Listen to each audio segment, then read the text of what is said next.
कहानी की शुरुआत होती है यामागुची कुमिको नाम की एक सीधी सादी लड़की से जो प्लेन में ट्रेवल कर रही थी। फिलहाल वो अपनी स्कूल ट्रिप से लौट रही थी, तब अचानक कुछ लोग हाथों में हथियार लिए प्लेन को हाईजैक कर लेते हैं। तब लोग डर के मारे सहम गए और बच्चे रोने लगे। पर उस भीड़ में यामागुची बिल्कुल शांत बैठी थी। तब वो अपनी मार्शल आर्ट स्किल का यूज करते हुए उनके सामने खड़ी हो गई, और जब गोलियों की आवाज के बीच प्लेन लैंड हुआ तब पुलिस वाले भी नजारा देखकर चौंक गए, क्योंकि प्लेन से बाहर निकलते ही अपराधी माफी मांग रहे थे। और जब पता चला कि यामागुची कोई पुलिस ऑफिसर नहीं बल्कि एक स्कूल की मैथ्स टीचर है, तो हर कोई हैरान रह गया। और बस वहीं से यामागुची का नाम पूरी दुनिया में छा गया। लोग प्यार से उसे यानामी कहकर बुलाने लगे। अब हर न्यूज चैनल और हर अखबार में उसी की बातें कर रहे थे।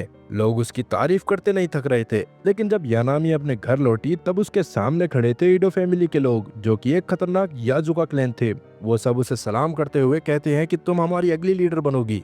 लेकिन यानामी मुस्कुराकर मना कर देती है, क्योंकि उसके लिए ये जिंदगी अब बीत गई थी। उसकी परवरिश उसके दादा रेरो कोरोटा ने की थी, जो ईडो फैमिली के थर्ड जनरेशन के बॉस थे। यानामी के माँ बाप बचपन में ही गुजर गए थे, और अब यानामी पिछले 7 साल से एक सिंपल टीचर की जिंदगी जी रही थी। वो दिन में स्कूल की कठिन क्लासेस, बदतमीज स्टूडेंट से लड़ना और स्टाफ रूम में सबके बीच हीरो बन जाना, यही उसका रूटीन बन चुका था। और तभी स्कूल में एंट्री होती है वाइस प्रिंसिपल गोरो की। वो उसे साफ चेतावनी देते हुए कहते हैं कि ज्यादा लाइमलाइट में मत आओ, वरना तुम्हारा यकुजा पास्ट बाहर आ जाएगा। यानामी अपनी वाइस प्रिंसिपल की बात काफी ध्यान से सुनती है। अब उसी दिन स्कूल में एक नया टीचर आया होता है, जिसका नाम ओडिगे रयू था। उसे देखकर सब हैरान रह जाते हैं, लेकिन यानामी कुछ ज्यादा ही हैरान हो गई थी, क्योंकि रयू उसका पुराना स्टूडेंट था, जो फिलहाल एक टीचर के रूप में उसके सामने आया था। वो लड़का जो उनके स्कूल में सबसे ज्यादा परेशानी करता था, फिलहाल अब वो एक टीचर बनने के लिए आया था। लेकिन आज वो एकदम बदला बदला लगता है। तब यानामी को लगता है कि शायद वो अब भी पहले जैसा है, लेकिन वो अब बदल चुका था। रियू यानामी से कहता है कि शायद मैं टीचर बनने के लायक नहीं हूँ, लेकिन मैं अभी सीख रहा हूँ। तब यानामी उससे कुछ भी न कहते हुए उसे उस क्लास में ले जाती है, जिसे स्कूल का सबसे बड़ा सरदर्द माना जाता है, क्लास 3D। इस क्लास में वो बच्चे हैं जो पढ़ाई से दूर भागते हैं, टीचर्स की बेइज्जती करते हैं और हर दिन लड़ाई झगड़े में लगे रहते हैं। और स्कूल का स्टाफ भी उनसे काफी ज्यादा परेशान हो चुका था। अब जैसे ही वो क्लास के पास पहुंचते हैं, तब रियू यानामी को देखकर हैरान रह गया, क्योंकि यानामी खुद को शीशे में देखकर मोटिवेट कर रही थी, जैसे हर दिन उसे एक नई जंग लड़नी हो। जब यानामी क्लास में एंटर होती है, तब वो देखती है कि वहाँ का माहौल पूरी तरह बिखरा हुआ है। बच्चे आपस में बातें कर रहे थे और कोई भी उस पर ध्यान नहीं देता। यानामी पहले शांत रहती है, फिर अचानक तेजी से चिल्लाती है, सब एकदम शांत हो जाओ। तभी एक लड़का यानामी की तरफ टेनिस बॉल फेंकता है, लेकिन यानामी बिना घबराए उस बॉल को अपनी तरफ आने देती है, और पास आते ही वो झुक गई, जिसके बाद वो उसी बॉल को एकदम परफेक्ट एम के साथ उसी लड़के की तरफ वापस फेंक देती है, जो देखने के बाद पूरी क्लास का ध्यान अब उसकी तरफ चला गया। तब यानामी रियो का इंटरव्यू करवाती है और उन्हें बताती है कि ये मेरा नया असिस्टेंट है। लेकिन उस क्लास के बच्चे तो किसी को इम्पोर्टेंस ही नहीं देते थे। तब यानामी गुस्से में बाहर आने के बाद एक कैन को लात मारते हुए कहती है कि अगर पढ़ना नहीं है तो आते ही क्यों हैं। उसी वक्त स्कूल की छत पर 5 स्टूडेंट्स दिखाई देते हैं, जो कभी यानामी की ही क्लास में पढ़ा करते थे, और कहीं ना कहीं उनका बैकग्राउंड भी याकुजा से जुड़ा था। वो रियो को देख के हैरान हो गए, क्योंकि एक टाइम पर जो सबके लिए ट्रबल मेकर था, आज वो टीचर क्यों बनना चाहता है। जो इतना बिगड़ा हुआ था, बच्चा क्यों बन रहा है। कुछ दिन बाद वही स्टूडेंट्स दोबारा से यानामी और रियो को फिर से एक साथ देखते हैं, जो देखने के बाद उनके मन में तुरंत कुछ शक पैदा होने लगे, कहीं वो दोनों एक साथ तो नहीं हो गए। तब वो भागते हुए अपने दोस्तों के पास जाकर उन्हें इस बारे में बताते हैं कि यानामी और रियो दोनों कुछ ज्यादा ही क्लोज लग रहे हैं। लेकिन उसी वक्त यानामी और रियो भी उसी कैंटीन में आ गए, जहां वो सभी बातें कर रहे थे। उन्हें देखकर वो एकदम शॉक हो गए। वहां मौजूद एक लड़का हंसते हुए बोलता है कि लो जी, फाइनली यानामी किसी लड़के के साथ देखी गई। तब यानामी को उस पर काफी गुस्सा आ गया, लेकिन रियो उसे रोक लेता है, जिसके बाद वो सब एक साथ बैठकर खाना खाते हैं और फिर थोड़ा मजाक करते हैं, और फिर सब अपनी अपनी लाइफ से रिलेटेड बातें करने लगे। और हंसते हंसते यानामी अपने पुराने दिन याद करने लगी, जब किसी ने उसे चैलेंज किया था कि वो किसी दूसरे स्कूल में टीचर नहीं बन पाएगी। दूसरी तरफ क्लास 3D के कुछ बच्चों को ब्लैक स्कल मोटरसाइकिल गैंग वाले परेशान कर रहे थे। तब एक स्टूडेंट बिना अपनी जान की परवाह किए अपने क्लासमेट को बचाने के लिए उनसे भिड़ गया, जो देखने के बाद गैंग के लोग वहां से चले गए। अब शाम के वक्त यानामी रियो को अपने घर ले आई। वो कहती है कि मैं चाहती हूँ कि मैं अपने स्टूडेंट के लिए एक ड्रिंक पीऊं। हालांकि वो थोड़ी सी ड्रिंक करने के बाद ही सो जाती है। तब रियो के साथ बैठता है ओकारू टेट्सु, जो कि ईडो फैमिली का एक पुराना मेंबर होता है। रियो टेट्सु से कहता है कि यानामी कभी कभी कुछ ज्यादा ही अनोइंग होती है, पर उसने मुझे एक अच्छा स्टूडेंट बनना सिखाया था, और शायद इसी वजह से मैं भी आज टीचर बनना चाहता हूँ। अब अगले दिन यानामी अपने 2 पुराने स्टूडेंट्स कार्डा और होगा से मिलती है, जिसके बाद वो तीनों कनारो का स्पीच सुनने के लिए जाते हैं, जो कि आईटी दुनिया का एक बड़ा नाम था और वो धीरे धीरे पॉलिटिक्स में आ रहा था। यानामी उसके बोलने के अंदाज से काफी ज्यादा इम्प्रेस हो गई और उसमें उसे अपने लवर की झलक दिखाई देने लगी। तब यानामी उसको सपोर्ट करने के लिए स्टेज की तरफ दौड़ पड़ी और अब जैसे ही सिक्योरिटी गार्ड उसे रोकने वाले थे कि इससे पहले ही कार्डा और हुगा उसे खींच कर वापस ले आते हैं। अगले दिन ब्लैक स्कल गैंग स्कूल के अंदर घुस आई क्योंकि वो उन स्टूडेंट्स को ढूंढ रहे थे जिन्होंने उनके एक आदमी को मारा था। स्कल गैंग को देखते ही पूरे स्कूल में हलचल मच गई। बच्चे अपने क्लास से बाहर निकल के उन्हें देखने लगे, जबकि वाइस प्रिंसिपल गोरो परेशान होकर तुरंत पुलिस को कॉल करके बुलाने लगता है। लेकिन खुशकिस्मती से आज कुछ बुरा होने से पहले ही स्कल गैंग वहाँ से चली जाती है। लेकिन ये बात यहीं खत्म नहीं होती। स्कल गैंग के जाने के बाद गोरो ताकासु सूजी और उसके दोस्तों को बुलाते हैं क्योंकि एक दिन पहले उन्होंने ही स्कल गैंग के एक बंदे को पीटा था। तब गोरो उन्हें डांटते हुए कहते हैं कि उन्हें स्कल गैंग से नहीं भिड़ना चाहिए। तब उनमें से एक लड़का ये समझाने की कोशिश करता है, सर हम तो अपने दोस्तों की मदद कर रहे थे।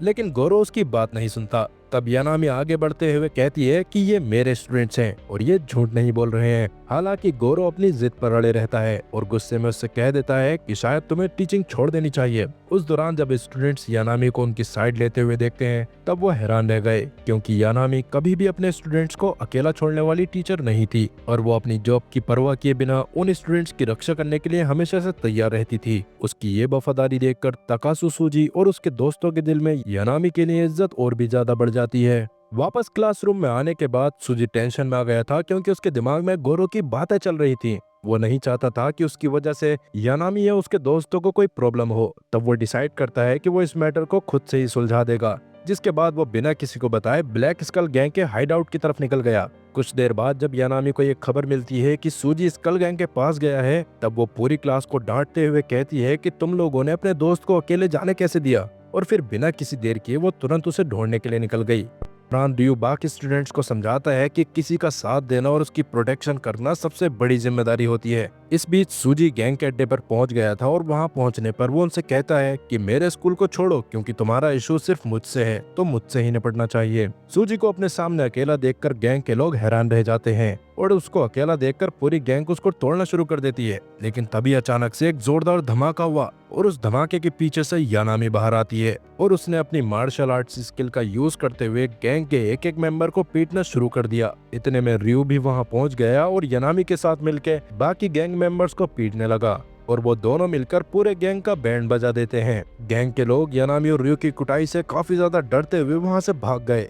थोड़ी देर बाद सूजी के दोस्त भी वहां पहुंच गए और देखते हैं कि सूजी की काफी बुरी तरह से धुलाई हो रखी थी। उस दौरान यानामी हल्की सी मुस्कान के साथ अलविदा कहते हुए वहां से जाने लगी। अब अगले दिन यानामी जब स्कूल में आती है तब क्लास 3D के कुछ बच्चे उसे प्रॉपरली विश करते हैं, जो देखने के बाद यानामी काफी खुश हो गई। हालांकि ये एक छोटी सी रिस्पेक्ट थी, लेकिन यानामी के लिए ये मोमेंट प्राइसलेस होता है। तब यानामी अपने ख्यालों में खो जाती है और सोचने लगती है कि अगर क्लास 3D के सभी बच्चे हमेशा अच्छे होते तो क्या मैं उनसे इतना कनेक्ट कर पाती। तभी सूजी उसके पास आकर उसे स्टाफ रूम में होने वाली मीटिंग के बारे में इन्फॉर्म करता है। तब एकदम से उसे याद आता है, अरे मैंने एक जरूरी मीटिंग मिस कर दी। वो तुरंत अपने ख्यालों से बाहर निकलते हुए टीचर्स लॉन्च की तरफ भागती है। इधर उस मीटिंग में 2 पुलिस ऑफिसर्स भी आए हुए थे। वो उन्हें एक स्टूडेंट रेन के बारे में बताते हैं, जो पहले एडो हाई स्कूल का स्टूडेंट था, लेकिन कुछ दिन पहले वो इलीगल ड्रग सप्लाई करते हुए पकड़ा गया है। जो सुनने के बाद सब टीचर्स शॉक हो गए क्योंकि सबको डाउट हो रहा था कि रेन ऐसा नहीं कर सकता। लेकिन पुलिस कहती है, हमें रेन एक ऐसी जगह से मिला है जहां लोग ड्रग्स बेचने के लिए बदनाम है। यानामी, जो रेन की होमरूम टीचर थी, उसे ये बात कुछ हजम नहीं होती। उसे लगता है कि रेन ऐसा लड़का नहीं है और कुछ ना कुछ तो गड़बड़ जरूर है। तब वो डिसाइड करती है कि वो खुद ही रेन को ढूंढेगी और सच का पता लगाएगी। जिसके बाद वो कुछ पुराने स्टूडेंट से मिलती है जो रेन के अच्छे दोस्त थे और वो सब रेन को ढूंढने में यानामी की मदद करने के लिए एकदम रेडी हो जाते हैं। जिसके बाद वो पूरी सिटी में ग्रुप्स में बंटकर हर उस जगह को छान देते हैं जहाँ रेन जाया करता था। इधर रयू जब शाम में अपने घर जाने के लिए स्कूल से निकल रहा था तब उसे क्लास 3D से किसी के रोने की आवाज आती है। तब वो अंदर देखता है कि वहाँ रेन बैठा था। तब वो तुरंत ही यानामी को रेन के बारे में इन्फॉर्म करता है कि वो फिलहाल स्कूल में है। तब उसके दोस्त जो उसे ढूंढ रहे थे फाइनली क्लासरूम में आ जाते हैं। रेन को महफूज देखकर यानामी को काफी राहत मिलती है। वो देखती है कि रेन काफी उदास है। तब रेन अपने दर्द को बयां करता है कि वो हमेशा फील करता था कि जब वो यानामी का स्टूडेंट था तब उसने कभी कुछ अच्छा नहीं किया। रेन को इस हालत में देख यानामी उसे तसल्ली देती है और कहती है कि चाहे कुछ भी हो जाए वो और उसके दोस्त हमेशा उसके साथ हैं। जिसके बाद रेन उसके साथ जो कुछ भी हुआ उन्हें वो सब कुछ बताता है। रेन कहता है कि उसके साथ बहुत गलत हुआ क्योंकि कुछ दिन पहले उसे किसी ने एक हाई पेइंग जॉब दी थी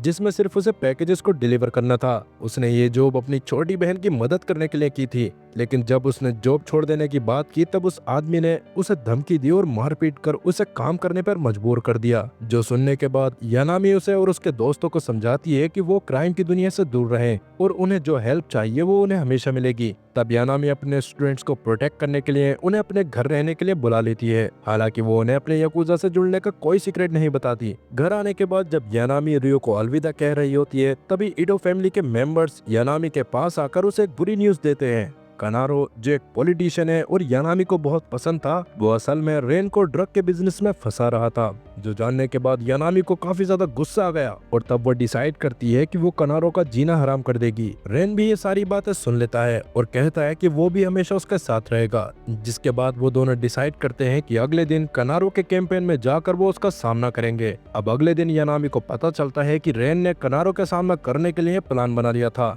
और वो अपने दोस्तों के साथ पहले ही कनारो के अड्डे पे जाने के लिए निकल चुके थे। जो जानने के बाद यानामी थोड़ी परेशान हो गई। वो जल्दी से ओट यामाडो को कॉल करती है जो कि रेन के साथ गया था ताकि वो सबको कनारो के सामने जाने से रोक सके, लेकिन यामाडो उसकी बात नहीं सुनता और फिर कनारो को दूर से देखते रहता है। तब यानामी काफी ज्यादा घबरा गई और वो डिसाइड करती है कि अब उसे खुद ही उनके पास जाना होगा। और अब वो घर से निकली ही थी कि तभी रियो अपनी बाइक लेकर यानामी को कनारो के कैंपेन तक ले जाने के लिए आ गया था। कनारो के कैंपेन एरिया में जब वो पहुंचे तब वहाँ काफी ज्यादा भीड़ और शोर हो रहा था क्योंकि एक लाइव कैंपेन इवेंट चल रहा था जो कि नेशनल टीवी पर आने वाला होता है। उस इवेंट में जाना थोड़ा मुश्किल था। तब एंट्री लेने के लिए यानामी और रियो सपोर्टर्स के रूप में डिस्गाइज हो गए। उस दौरान यानामी की मुलाकात अपने पुराने स्टूडेंट सुचिया हिकारू से होती है जो अब कैमरामैन के असिस्टेंट के रूप में उस कैंपेन में काम कर रहा था। वो उससे थोड़ी देर मिलने के बाद अपने मिशन पर वापस लग गए बिना ये जाने कि वो कैमरा में कैप्चर हो गए हैं, क्योंकि इधर एडो हाई स्कूल में उनके कोवर्कर्स टीवी पर उन दोनों को देखकर शॉक हो जाते हैं।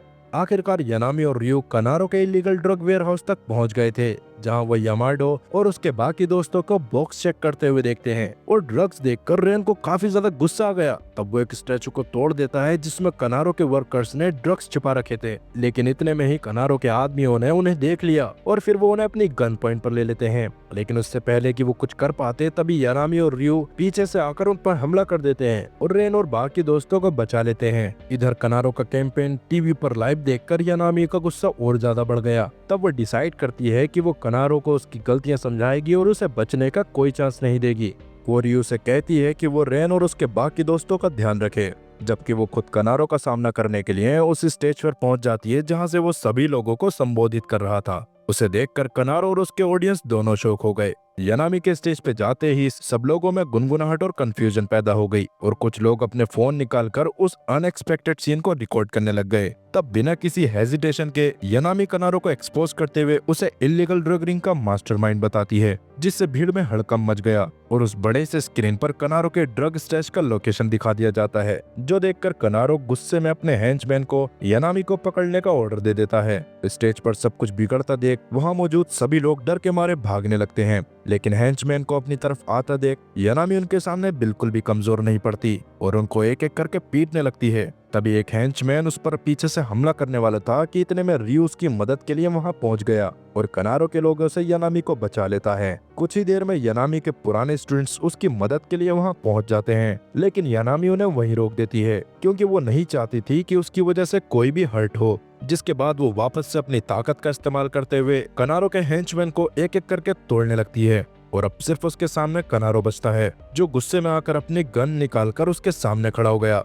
इधर बिल्डिंग के बाहर तकासुजी उसकी मदद के लिए अंदर आने की कोशिश कर रहा था, जबकि बिल्डिंग के अंदर यानामी कनारो को समझाने की कोशिश कर रही थी कि उसे अपने क्रिमिनल एक्टिविटीज को बंद कर देना चाहिए, लेकिन उसके शब्दों का कनारो पर कुछ असर नहीं पड़ता। इसी बीच उसके सभी स्टूडेंट्स अंदर आ गए थे। तब यानामी और उसके स्टूडेंट्स एक बार फिर से कनारो को उसके ड्रग्स के धंधे को बंद करने के लिए कहते हैं, लेकिन तभी वहाँ पुलिस ऑफिसर आकर कनारो को अरेस्ट कर लेते हैं। कनारो की जान का खौफ देखते हुए यानामी पुलिस को ये समझाने की कोशिश करती है कि वो उसे जान से न मारे, और आखिरकार कनारो को गिरफ्तार कर लिया जाता है। और जब पुलिस उसको लेकर जा रही थी तब वो यानामी के स्टूडेंट से कहता है कि वो काफी ज्यादा खुश नसीब हैं जो उन्हें यानामी जैसी टीचर मिली। जिसके बाद आंखों में आंसू लिए यानामी अपने स्टूडेंट्स का शुक्रिया अदा करती है जो हमेशा उसके साथ खड़े रहे। कुछ दिन बाद स्कूल जाते वक्त यानामी अपने कुछ पुराने स्टूडेंट से मिलती है जो अब अपने करियर में काफी ज्यादा सक्सेसफुल हो गए थे। उन्हें देखकर यानामी को काफी ज्यादा खुशी हुई और वो अपने आप पर काफी ज्यादा प्राउड फील करती है। स्टाफ रूम में पहुंचने पर वो वाइस प्रिंसिपल गोरो के सामने सर झुकाकर उनको विश करती है और कनारो के इलीगल एक्टिविटीज को एक्सपोज करने के लिए उनसे माफी मांगती है। लेकिन गोरो, जो उसके एक्शन से काफी खुश था, जवाब में कहता है कि उसके एक्शंस ने कार्डो हाई स्कूल को और ज्यादा पॉपुलर और रिस्पेक्टेड बनाया है, जिसकी वजह से स्कूल को और ज्यादा अटेंशन मिल रही है। कुछ दिन बाद रियो के टीचिंग इंटर्नशिप का फाइनल डे आता है। उस दौरान गोरो उसे एक खास असाइनमेंट देता है और रियो अपने पूरे जुनून के साथ अपना टास्क कंप्लीट करने के लिए तैयार हो गया। उसी दिन क्लास के बाद यानामी डिसाइड करती है कि वो अपने क्लास 3 के स्टूडेंट्स को फील्ड पर किक द कैंग खेलने के लिए ले जाएगी। शुरू में काफी स्टूडेंट्स इंटरेस्टेड नहीं होते, लेकिन जब तकासुजी खेलने के लिए रेडी हो जाता है तब बाकी स्टूडेंट्स भी उसका साथ देते हैं और साथ मिलकर गेम खेलने के लिए निकल जाते हैं और ये सिंपल गेम एक यूनिटी का मूवमेंट बन गया। इस बीच स्टूडेंट्स यानामी के साथ अपने टाइम का मजा लेते हैं। तो दोस्तों, अगर आप एक टीचर हो तो आपके पास भी एक ऐसी स्किल होनी चाहिए या नहीं, कमेंट करके जरूर बताओ और साथ ही चैनल को सब्सक्राइब करना ना भूलें और जाते जाते वीडियो को लाइक भी करें। मिलते हैं अगली वीडियो में, तब तक के लिए गुड बाय।